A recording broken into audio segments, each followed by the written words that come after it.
Welcome you all. இன்றைக்கான இந்த வீடியோவில் இந்தியன் போஸ்ட் ஆஃபீஸ் ஜாபுக்கு எப்படி அப்ளை பண்ணுங்கிறது அந்த வீடியோவில் பார்க்க போகிறோம். அதாவது branch post master, assistant branch post master, Dak சேவாக்குங்கிற போஸ்டிங்கு இந்தியா முழுவதும் வேக்கண்ட் ரிலீஸ் பண்ணிருக்காங்க. நம்ம தமிழ்நாட்டிலையும் ரிலீஸ் பண்ணிப்பாங்க. இந்த நோட்டிஃபிகேஷன் அனைவரும் பார்த்துருப்பீங்க. இதுக்கு வெறும் 10th படிச்சிருந்தாலே பார்த்தீங்க அப்படின்னா போதுமானது தான். உங்கள் 10th மார்க் அடிப்படையில் அவங்க அப்ளை பண்ணவங்க எல்லாத்துக்கும் எடுத்து அதில் அதிக மார்க் எடுத்துருக்காங்களோ அவங்கள ஷார்ட் லிஸ்ட் பண்ணி இதில் இந்த வேலையாட்களை தேர்ந்தெடுக்கிறாங்க அந்த போஸ்ட்மேன் வேலைக்கு. இதுக்கு வயதுன்னு பார்த்தீங்க அப்படின்னா 18லேருந்து 40 வரைக்கும் அப்ளை பண்ணலாம். 40னா இதுவே ஓபிசி கேண்டிடேட்டாக இருக்கீங்க அப்படின்னா 43 வயது வரைக்கும் அப்ளை பண்ணலாம். இதுவே எஸ்சிஎஸ்டி கேண்டிடேட்டாக இருக்கீங்கன்னா 45 வயசு வரைக்கும் அப்ளை பண்ணலாம். சரி, இதில் அப்ளை பண்ணுறதுல பார்த்தீங்க அப்படின்னா நான் கொரோனா டைமிங்கில் படிச்சிருந்தேன். எனக்கு மார்க் எதுவுமே கிடையாது. நாங்கள் எப்படி அப்ளை பண்ணலாம் அப்படிங்கிற மாதிரி ஒரு சில கேள்விகள் இருந்துச்சு. அதுக்கானதையும் இந்த வருஷம் அந்த அப்ளிகேஷனில் கரெக்டான முறையில் கொடுத்துருக்காங்க. அது எப்படி அப்ளை பண்ணுங்கிறத அந்த வீடியோவில் பார்க்க வரும். அது மட்டும் இல்லாமல் இதை பார்க்கும்போது நார்மலாக நீங்கள் அப்ளை பண்ணுறதும் எப்படிங்கிறதையும் தெரிய வரும். இதுக்கான மார்க் அடிப்படையே எடுக்கிறதுனால கொரோனாவில் ஆல் பாஸுங்கிறதுனால போட்டதுனால இது எப்படி ஷார்ட் லிஸ்ட் பண்ணுவாங்க அப்படிங்கிறது கேள்விக்குறியாக தான் இருக்குது. இது இப்போதைக்கு அப்ளிகேஷன் பண்ணி வைங்க. இதுக்கான ரிசல்ட் வரும்போது தான் பார்த்தீங்க அப்படின்னா இதுக்கான செலெக்ஷன்ஸ் எப்படி நடக்கும், இதுவும் பர்டிகுலராக இந்த கொரோனா பேட்ச் உள்ளவங்களுக்குலாம் எடுத்து எக்ஸாம் எதுவும் காண்டக்ட் பண்ணுறாங்களா அப்படிங்கிறதையும் அதுக்கப்புறம் தான் தெரிய வரும். இப்போ எப்படி அப்ளை பண்ணுங்கிறத பார்த்துக்கிறோம். லாஸ்ட் டேட்டை பொறுத்த வரைக்கும் பார்த்தீங்க அப்படின்னா ஆகஸ்ட் 5 வரைக்கும் கொடுத்துருக்காங்க. ஓகே, இப்போ எப்படி அப்ளை பண்ணுறது தான் பார்ப்போம். இதுக்காக வெப்சைட் இந்தியன் போஸ்ட் GDS online.gov.inங்கிற வெப்சைட் கொடுத்துருக்காங்க. இந்த வெப்சைட்டை ஓப்பன் பண்ணிக்கோங்க. ஓப்பன் பண்ணது பார்த்தீங்கன்னா ஸ்டேஜ் 1 ரெஜிஸ்ட்ரேஷன் சொல்லி கொடுத்துருப்பாங்க. இந்த ரெஜிஸ்ட்ரேஷன் மூலிமா நீங்கள் ஃபஸ்ட்டு இதில் ரெஜிஸ்ட்ரேஷன் பண்ணணும். ஏதாவது போன வருடம் அப்ளை பண்ணியிருந்தாலும் இல்லை இதுக்கு முன்னாடி எப்படி அப்ளை பண்ணியிருந்தாலும் கண்டிப்பான முறையில் ரெஜிஸ்ட்ரேஷன் பண்ணிட்டு தான் நீங்கள் அப்ளை பண்ணணும். அதனால் ரெஜிஸ்ட்ரேஷன் ஓப்பன் பண்ணிக்கோங்க. இதில் ஃபஸ்ட்டு பார்த்தீங்க அப்படின்னா மொபைல் நம்பர் கேட்டிருப்பாங்க. மொபைல் நம்பரில் நீங்கள் உங்கள் நம்பரை டெக்ஸ்ட் பண்ணிக்கோங்க, கையில் உள்ள நம்பரை. ஏன்னா வேலிடேட் மொபைல் நம்பர் நீங்கள் கிளிக் பண்ணும்போது பார்த்தீங்க அப்படின்னா நெக்ஸ்ட்டு ஒரு OTP போகும். அந்த OTP என்டர் பண்ணிட்டு வெரிஃபைட் பண்ணணும். அதுக்கப்புறம் இந்த இமெயில் பார்த்தீங்க அப்படின்னா இதையும் என்டர் பண்ணிட்டு வேலிடேட் இமெயில் கொடுத்தீங்க அப்படின்னா உங்கள் மெயிலுக்கு ஒரு OTP வரும். அதுக்கப்புறம் அப்ளிகன் நேம் 3வது கொஸ்டினில் கொடுத்துருக்காங்க. அப்ளிகன் நேமை பொறுத்த வரைக்கும் அவங்களோட ஸ்கூல் மார்க் ஷீட், அதாவது 10th மார்க் ஷீட்டில் எப்படி இருக்கோ அதே மாதிரி பார்த்தீங்க அப்படின்னா என்டர் பண்ணணும். 4வது பார்த்தீங்கன்னா father name or mother name கேட்டுருக்காங்க. இதுக்கும் பார்த்தீங்கன்னா 10th மார்க் ஷீட்டில் எப்படி கொடுத்துருவாங்களோ அதே மாதிரி கொடுத்துருவாங்க.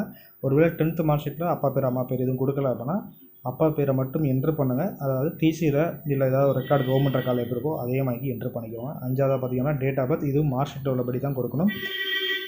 ஜெண்டரை பொறுத்த வரைக்கும் நீங்கள் மேலா ஃபீமேலா டிரான்ஸ்ஜெண்டராங்கிறத கொடுத்துக்கோங்க. டிரான்ஸ்ஜெண்டர் அப்படின்னா டிரான்ஸ்ஜெண்டரில் மென் ஆர் உமன் அப்படிங்கிற மாதிரி இருக்கும். அதை அடுத்த 6A அந்த கொஸ்டின்ஸில் கேட்பாங்க. 7வது கம்யூனிட்டிங்கிறது இருக்கும். இந்த கம்யூனிட்டியை பொறுத்த வரைக்கும் பார்த்தீங்க அப்படின்னா UR EWS OBC SC/ST இந்த கேட்டகரிலாம் இருக்கும். இதில் நீங்கள் என்ன கேட்டகரியை கொடுத்துக்கோங்க. இதில் OBCயை பொறுத்த வரைக்கும் BC BCM MBC DNCங்கிற கேட்டகரி ஃபுல்லாகவே OBCயில் வருவீங்க. இதுக்கு நீங்கள் OBCங்கிற சர்டிஃபிகேட்டை வேலிடேட்டாக வச்சுருந்தீங்க அப்படின்னா அப்ளை பண்ணலாம். இல்லைனாலும் அப்ளை பண்ணலாம். வெரிஃபிகேஷன் டயத்தில் நீங்கள் அதை சப்மிட் பண்ணுற மாதிரி டைம் கொடுப்பாங்க. ஃபர்தராக பார்த்தீங்கன்னா circle in which secondary school pass, அதாவது 10th எந்த சர்க்கிள் நீங்கள் பாஸ் பண்ணி கேட்டிருப்பாங்க. இல்லை ஸ்டேட்டு தான் இருக்கும். இதில் நம்ம தமிழ்நாடுங்கிறத நீங்கள் செலக்ட் பண்ணிக்குவோங்க. அடுத்து 9வது கொஸ்டினில் இயர் ஆஃப் பாஸிங் கேட்டிருக்காங்க. இதில் 10th பொறுத்த வரைக்கும் எந்த இயரில் பாஸ் பண்ணிங்கிறது தெளிவாக கரெக்டான முறையில் மென்ஷன் பண்ணுங்கள். இதில் நீங்கள் மென்ஷன் பண்ணுறதை வச்சு தான் கொரோனா பேட்சில் நீங்கள் படிச்சிருக்கீங்க அப்படின்னா இந்த இயரை மென்ஷன் பண்ணும்போது ஆட்டோமேட்டிக்காக உள்ள அப்ளிகேஷனை நீங்கள் பாஸிங்க அப்படிங்கிறத மட்டும் எடுத்துக்கிறோம்.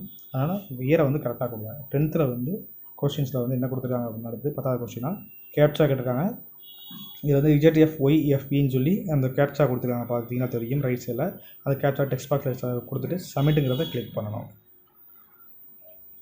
ஃபர்தராக 10th கொஸ்டின்ஸ் அது ஆட்டோமேட்டிக்காக ஓப்பன் ஆகும். இந்த 10th கொஸ்டினில் ஆதார் நம்பர் கேட்டிருப்பாங்க. இந்த ஆதார் நம்பரை கரெக்டாக என்டர் பண்ணிக்கோங்க. 11th கொஸ்டினில் பார்த்தீங்கன்னா ஆர்யூஏ பர்சனல் டிசபிலிட்டி மாற்றுத்திறனாளியா அப்படிங்கிறது கேட்டிருப்பாங்க.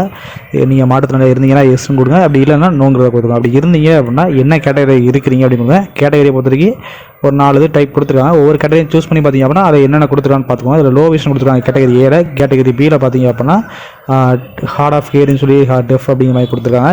அது மாதிரி கேட்டகரி சியில் கொடுத்துருவாங்க. இந்த மாதிரி உங்களோட கேட்டகரி என்னங்கிறத நீங்கள் கரெக்டான முறையில் சூஸ் பண்ணிக்கோங்க பார்த்துட்டு. அப்படி இல்லைன்னா நோங்கிறத கொடுத்துக்கோங்க. அதுக்கப்புறம் language of study in secondary ஸ்கூல்னு கொடுத்தாங்க. 10th என்னென்ன லாங்குவேஜ் படிச்சிங்க அப்படின்னு சொல்லி கேட்டிருப்பாங்க. மேக்ஸிமம் தமிழ் இங்கிலீஷ் மேக்ஸ் இந்த மாதிரி சப்ஜெக்ட்லாம் வரும். அதில் தமிழ் இங்கிலீஷ்ங்கிறது லாங்குவேஜ் தான். அப்படிங்கும்போது நீங்கள் தமிழையும் இங்கிலீஷும் பார்த்திங்க அப்படின்னா தமிழோட பத்திரிக்கை எல்லாம் படிச்சிருப்பீங்க. அதுக்கு இதில் நீங்கள் தமிழ் இங்கிலீஷ் ரெண்டையும் செலக்ட் பண்ணிக்கோங்க. இதை கொடுத்துட்டு நெக்ஸ்ட் ஓகேங்கிறத கிளிக் பண்ணிங்க அப்படின்னா அது செலக்ட் ஆயிரும். அதுக்கப்புறம் வெதர் எம்ப்ளாய்டு நீங்கள் ஒர்க் பண்ணிட்டு இருக்கீங்களா இப்போ கரண்ட்லி அப்படின்னு கேட்குறாங்க. இருந்தீங்கன்னா எஸ்ன்னு கொடுங்க. எஸ்ன்னு கொடுத்தீங்க அப்படின்னா நீங்கள் ஒர்க் பண்ணுற கம்பெனியில் இப்போ அவங்கள்ட்ட தெரிவிச்சிருக்கீங்களா இந்த வேலை சொந்தமாக நீங்கள் அப்ளை பண்ண போகிறீங்க அப்படிங்கிறது அப்படின்னா NOC கொடுத்துருக்காங்களா அப்படின்னு கேட்குறாங்க. அப்படி எஸ்ங்கிறத கொடுத்துக்கோங்க. வேறு ஒருவேளை நீங்கள் எம்ப்ளாயாக இல்லை இப்போ அப்படிங்கிறதுல இருந்துச்சிங்க அப்படின்னா நோங்கிறத கொடுத்துக்கோங்க. அதுக்கப்புறம் ரீசன்ட் ஃபோட்டோ வந்து ஒன்று அப்லோட் பண்ணணும். இந்த ஃபோட்டோ வரைக்கும் 50 KB இருக்கணும். 200 dpi வச்சு நீங்கள் ஸ்கேன் பண்ணியிருக்கணும். இதுக்கான டைமென்ஷன் 200க்கு 230 பிக்சலில் வந்து நீங்கள் இதை சைஸ் பண்ணி ரீசைஸ் பண்ணி இதை நீங்கள் அப்லோட் பண்ணுற மாதிரி இருக்கும். அப்லோட் சிக்னேச்சரை பொறுத்த வரைக்கும் பார்த்தீங்கன்னா 20 KBயில் உங்களோட சைன் இருக்கணும். இதுக்கும் வந்து JPG ஃபார்மேட்டில் ரெண்டுமே இருக்கணும். இதெல்லாம் வந்து சூஸ் ஃபைலில் கொடுத்து ஃபோட்டோவும் சைனும் அப்லோட் பண்ணிட்டு சப்மிட்டுங்கிறத கொடுங்க.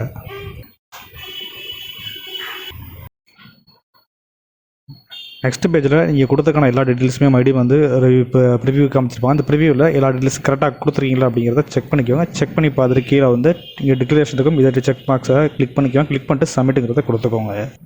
இதை கிளிக் பண்ணதும் நெக்ஸ்ட் வந்து ஒரு ரெஜிஸ்ட்ரேஷன் நம்பர் கிடைக்கும்.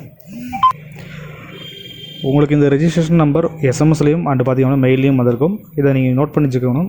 நெக்ஸ்ட் வந்து கண்டினியூ அண்ட் அப்ளைங்கிறத கொடுங்க. ஒருவேளை இந்த பேஜ் க்ளோஸ் ஆகிடுச்சு அப்படின்னா நீங்கள் மைடின் லாகின் ஸ்டேஜ் 2ங்கிற இதில் இருக்கும். அதில் போய் ரெஜிஸ்ட்ரேஷன் நம்பர் கொடுத்தீங்க அப்படின்னா உங்கள் டேட்டா பற்றி என்டர் பண்ணிங்கன்னா ஆட்டோமேட்டிக்காக ஒரு OTP போகும். அது மூலியமாகவும் நீங்கள் லாகின் பண்ணிக்கலாம்.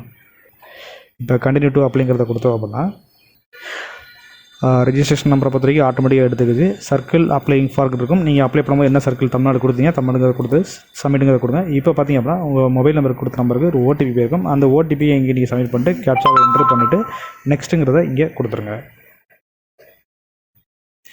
இப்போ தான் உங்களுக்கான அப்ளிகேஷன் ஃபார்மே ஓப்பன் ஆகும். இந்த அப்ளிகேஷன் ஃபார்மில் பார்த்திங்க அப்படின்னா நெக்ஸ்ட் ஸ்டேஜில் உங்களுக்கான அட்ரஸ் கேட்டிருப்பாங்க. கம்யூனிகேஷன் அட்ரஸ் இப்போ எங்கே இருக்கீங்களோ அந்த அட்ரஸை நீங்கள் இதில் என்டர் பண்ணிக்கணும்.